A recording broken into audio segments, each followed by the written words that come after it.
British ప్రధానమంత్రిగా రిషి సునక్ ఎన్నికయ్యారు. భారత సంతతికి చెందిన 42 ఏళ్ల రిషి సునక్ బ్రిటిష్ ప్రధాని కావడం సహజంగా ఒక గ్రౌండ్ బ్రేకింగ్ ఈవెంట్.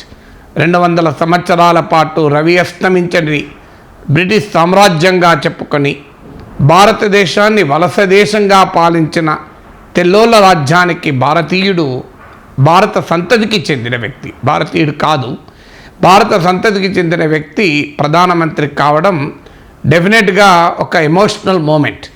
ఇండియాకి అది ఎంత ఉపయోగపడదు అనే చర్చలు ఎలా ఉన్నప్పటికీ it is an emotional moment.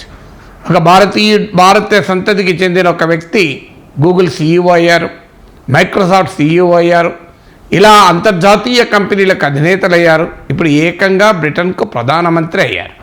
అందువల్ల it is a celebrating moment, అవునన్నా కాదన్నా. అయితే ఈ ఎన్నికలో ఉన్న ప్రత్యేకత ఏంటి, మన దేశానికి మనం ఏమి నేర్చుకోవాలి? ఒకటి, మొదటిసారిగా బ్రిటన్ చరిత్రలో ఒక నాన్ వైట్ ఇండియన్ ఆరిజిన్ అతను ప్రైమ్ మినిస్టర్ అయ్యాడు.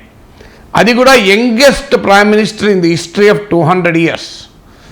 సో ఆ బ్రిటన్లో అవునన్నా కాదన్నా ఇప్పటికీ కూడా చాలా మారింది ఈ 30-40 ఏళ్లలో. కానీ ఇప్పటికీ కూడా ఆ శ్వేతజాతి ఆధిపత్య భావన, వైట్ రేసిస్ట్ అవుట్లుక్ అనేది ఉన్నది. అది వాస్తవంగా లాస్ట్ టైం 46 వారాల క్రితం లీస్ ట్రస్ట్తో జరిపిన పోటీలో కన్జర్వేటివ్ పార్టీ సభ్యులు, మెజారిటీ సభ్యులు రిషి సునక్ అనుకూలంగా ఓటు వేయకపోవటానికి అదొక కారణం. కానీ ఈ రేసిస్ట్ అవుట్లుక్ అనేది ఒక్క రోజులో పోదు. కానీ బ్రిటన్ అది మూవ్ ఏ లాంగ్ వే. ఒక మల్టీ ఎథనిక్ కంట్రీగా, ఓ మల్టీ కల్చరల్ కంట్రీగా, మల్టీ నేషనాలిటీ కంట్రీగా యూకే ఎమర్జ్ అయిందనటానికి రిషి సునక్ ఎన్నికకు ఉదాహరణ. సో రిషి సునక్ ఎన్నిక కావడం ద్వారా అంటే బ్రిటన్ సమాజంలో ఉన్న ఒక నాన్ వైట్ మైనారిటీగా ఉన్న ఒక బ్రిటిష్ ఇండియన్ కమ్యూనిటీకి చెందిన వ్యక్తి ప్రైమ్ మినిస్టర్ కావడం ఒక సెలబ్రేషన్ ఆఫ్ బ్రిటిష్ డెమోక్రసీ. మన దేశంలో మనం వింటున్నాం, ఫలానా మతం వాళ్ళని దేశం నుంచి బహిష్కరించాలి అని రాజకీయ నాయకులు ఉపన్యాసాలు వింటున్నాం. మన దేశంలో ఒక మైనారిటీ చెందిన వ్యక్తి దేశ ప్రధాని కావడాన్ని మనం ఊహించగలమా? సమీప భవిష్యత్తులో రాష్ట్రపతులు కావచ్చు, కానీ మైనారిటీకి చెందిన ఒక భాష కానీ, లేదు ఒక కులం కానీ, ఒక మతం కానీ చెందిన ఒక ప్రాంతం కానీ చెందిన వ్యక్తి ఉన్నత పదవులకు రావాలి అంటే అది మామూలు విషయం కాదు మన దేశంలో. సో అలాంటిది భారతదేశ డెమోక్రసీ నేర్చుకోవాల్సింది ఏంటంటే నిజమైనటువంటి ఒక వైవిధ్యభరితమైన డైవర్సిటీ అనేది డెమోక్రసీకి ఒక సెలబ్రేటింగ్ మూమెంట్ అని బ్రిటిష్ అనుభవం మనకు చెప్తోంది. ఆయన రిషి సునక్ ఇది ప్రాక్టీసింగ్ హిందూ, క్రిస్టియన్ మెజారిటీ నేషన్లో ప్రాక్టీసింగ్ హిందూ, వైట్ మెజారిటీ నేషన్లో non white person prime minister కావడం అనేది ఏ రకమైనటువంటి డైవర్సిటీని ఆ దేశం గౌరవిస్తోంది అనటానికి ఉదాహరణ. ఇంకా కొన్ని అంశాలు ఉండవచ్చు కూడా ఆ దేశంలో కూడా, ఎందుకంటే ఇలాంటి జాడ్యాలు ఒక్క రోజులో పోవు. కానీ భారతదేశంలో ఇవాళ ప్లూరాలిటీ, డైవర్సిటీ పైన అటాక్ జరుగుతున్న సమయంలో మనము నిజమైనటువంటి సమాజము, ఒక ప్లూరలిస్టిక్ సొసైటీ, ఒక డైవర్స్ సొసైటీ ఎలా ఉండాలి అనటానికి ఇవాళ బ్రిటిష్ యొక్క ఎగ్జాంపుల్ మాత్రం. సో ఇక రెండవది, ఈ ఎన్నిక ఎకనామిక్స్ డామినేట్ చేసిన ఎన్నిక. బ్రిటన్ వరుస ఆర్థిక దెబ్బల్ని, సంక్షోభాల్ని ఎదుర్కొంది. ముందు బ్రెక్సిట్ అంటే యూరోపియన్ యూనియన్ నుంచి బ్రిటన్ బయటికి వెళ్ళింది, దాని ఎకనామిక్ షాక్ని ఎదుర్కొన్నది. తర్వాత COVID-19 భయంకర ప్రభావాన్ని అనుభవించిన దేశాల్లో బ్రిటన్ ఒకటి. ఇప్పుడు రష్యా, వార్ ఇన్ యుక్రెయిన్, 3 వరుస దెబ్బలతో బ్రిటన్ ఎకానమీ దెబ్బతిన్నది. పౌండ్ హిస్టారికల్లీ లో లెవెల్కు పడిపోయింది. ఇన్ఫ్లేషన్ చాలా హై లెవెల్, ధరలు భయంకరంగా పెరిగాయి. కాస్ట్ ఆఫ్ లివింగ్ క్రైసిస్ ఏర్పడింది. ఎనర్జీ ప్రైసెస్ భయంకరంగా పెరిగాయి. వింటర్ వస్తుంటే ఎనర్జీ సప్లైస్ ఏమవుతుందా అన్నది అనుమానం. ఇలాంటి ఆర్థిక పరిస్థితుల్లో బ్రిటన్ ఉండగా రాజకీయాలు, ఆర్థిక పరిణామాలు ప్రభావితం చేశాయి. మన దేశంలో ఇలాంటి అనుభవం మనకు తక్కువ. రూపాయి పతనం అవుతుంది మన దేశంలో, వృద్ధి రివర్స్ అంచనాలు తగ్గిపోతున్నాయి, ఎగుమతులు దెబ్బతింటున్నాయి, వాణిజ్య లోటు పెరుగుతోంది, కరెంట్ అకౌంట్ డెఫిసిట్ పెరుగుతోంది, విదేశీ పెట్టుబడులు తరలి వెళ్తున్నాయి, విదేశీ మారక ద్రవ్య నిల్వలు తగ్గిపోతున్నాయి, ధరలు విపరీతంగా పెరుగుతున్నాయి, ముఖ్యంగా ఆహార ధరలు. కానీ మన దేశ రాజకీయ వ్యవస్థ పైన ఆర్థిక పరిణామాల ప్రభావం మనకు కనబడుతుందా? మనం ఇంకా భావోద్వేగాల ప్రభావంలో ప్రజాస్వామిక రాజకీయాలు మన దేశంలో ఉంటే, బ్రిటన్లో ఆర్థిక అంశాలు ఆ దేశ రాజకీయాలను ప్రభావితం చేశాయి. సో ఆ దేశం చర్చ అంతా ఎటువైపు తిరిగింది? పన్నులు తగ్గించాలా వద్దా, మా అప్పులు చేయాలా వద్దా, పన్నులు తగ్గించడానికి అప్పులు చేయాలా వద్దా, ఆర్థిక వ్యవస్థలో స్థిరత్వాన్ని ఎలా తేవాలి, కాస్ట్ ఆఫ్ లివింగ్ క్రైసిస్ని ఎలా ఎదుర్కోవాలి, వీటిపైన కన్జర్వేటివ్ పార్టీ నాయకత్వ డిబేట్ నడిచింది.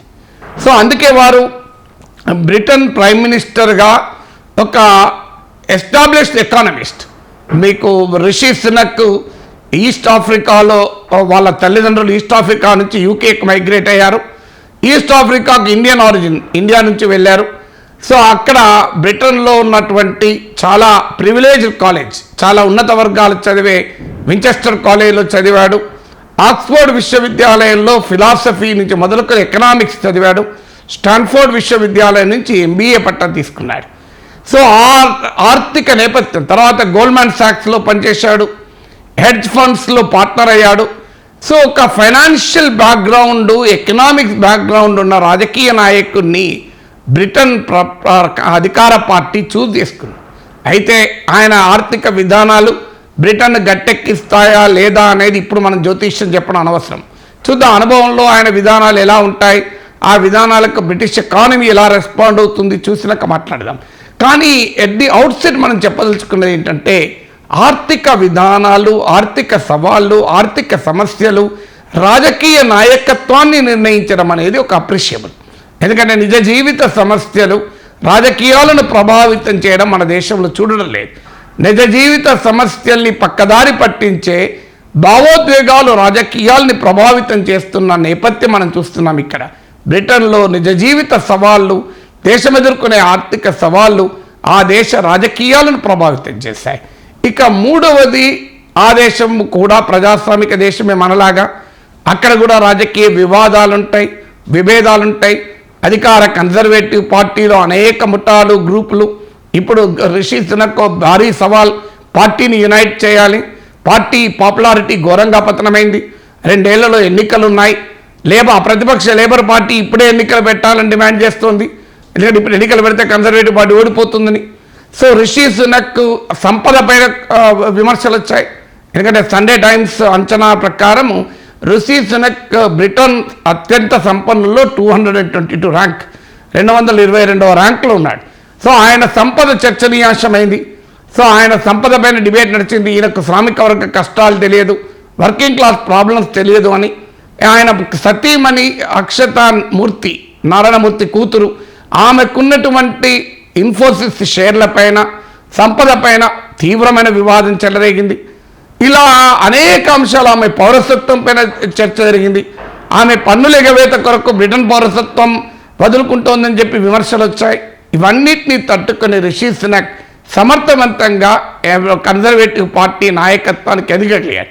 అందులో కేవలం 6 వారాల క్రితం ఓడిపోయినటువంటి రిషి సునక్ వితిన్ 6 వీక్స్ మళ్ళీ గెలవగలిగాడు. సో అందువరకు ఆయన ఇవాళ ఒక అతిపెద్ద ఆర్థిక సవాల్ను దేశం ఎదుర్కొంటోంది. ఆ దేశ అధికార కన్జర్వేటివ్ పార్టీ అతిపెద్ద రాజకీయ సవాల్ను ఎదుర్కొంటున్న సమయంలో బ్రిటన్ ప్రధానమంత్రిగా బాధ్యతలు చేపట్టాడు. So wish him all the best. So congratulation Rishi Sunak. Let's hope భారత సంతతికి చెందిన రిషి సునక్ బ్రిటిష్ ప్రధానమంత్రి అయిన రోజున మన ప్రధాని గ్రీట్ చేసినట్లు భారత బ్రిటిష్ సంబంధాలు కొత్త అధ్యాయంలోకి ప్రవేశిస్తాయని ఆశించుదాం. ఆయన ఆర్థిక విధానాలు బ్రిటన్ దేశాన్ని ఆర్థిక సుడిగుండం నుంచి బయటపడేస్తామని ఆశించుదాం. ఎందుకంటే బ్రిటన్ ఆర్థిక సవాళ్ళు ప్రపంచ ఆర్థిక వ్యవస్థను కూడా ప్రభావితం చేస్తాయి. ఐక్యరాజ్య సమితిలో, సెక్యూరిటీ కౌన్సిల్లో, యునైటెడ్ నేషన్స్ సెక్యూరిటీ కౌన్సిల్లో పర్మనెంట్ మెంబర్, G7లో సభ్య దేశం. అందువల్ల యూకే ఎకానమీ యూకేకే పరిమితం కావు, అది వరల్డ్ ఎకానమీ పైన ప్రభావితం చేస్తాయి. కనుక రిషి సునక్ ఆర్థిక విధానాలు బ్రిటన్ను ఒక ఎకనామిక్ క్రైసిస్ నుంచి బయటపడేద్దామని ఆశించుదాం.